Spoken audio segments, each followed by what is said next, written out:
You're listening to Systemic Error Podcast. The failure was designed. Disappointed Fox Business crew frets as Trump hit with poor economic numbers, based on an article by Matthew Chapman.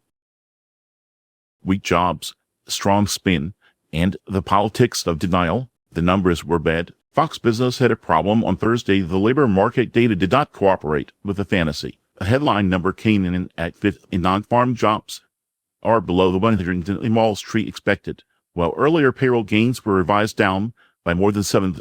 The household survey showed roughly 500,000 fewer Americans working. That is the context. Everything else is damage control.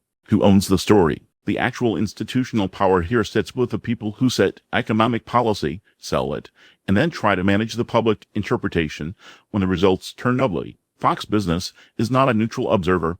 It is part of the right-wing political apparatus that helps launder economic disappointment into reassurance. Stephen Moore, a former Trump advisor, is even closer to the machinery that helped produce this mess. When the numbers embarrass them, they do not abandon the narrative. They shrink around it and hope the audience does not notice. Spin is not analysis. Maria Bartiromo's Goldilocks storyline is the tell. The Dow ticked up slightly, so suddenly a weak jobs report becomes a comforting tale instead of evidence of the labor market losing momentum.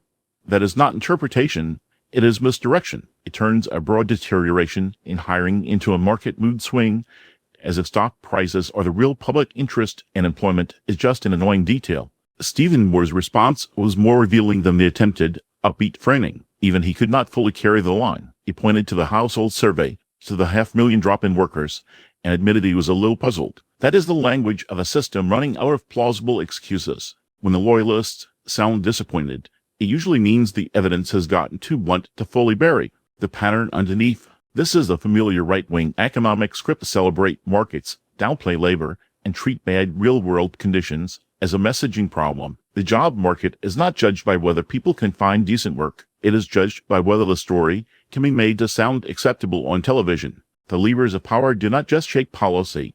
They shape the vocabulary used to evade responsibility for policy outcomes. The deeper pattern is class discipline through narrative management. If the stock market can be nudged upward, then weak hiring can be waved away. If one indicator flatters capital, the broader damage to workers can be treated as background noise. That is not economic leadership. It is elite self-protection with a broadcast package.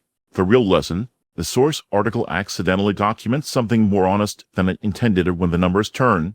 The right does not correct course. It manages expectations, rebrands failure, and asks the public to confuse a small market uptick with a healthy economy. That is how political power protects itself when reality becomes inconvenient. The larger lesson is simple. Economic reporting becomes propaganda the moment it stops asking who benefits from the spin and who absorbs the pain. In this case, the answer is clear. The people with the microphones want the audience to watch the Dow. Everyone else has to live with the labor market they are trying to rename.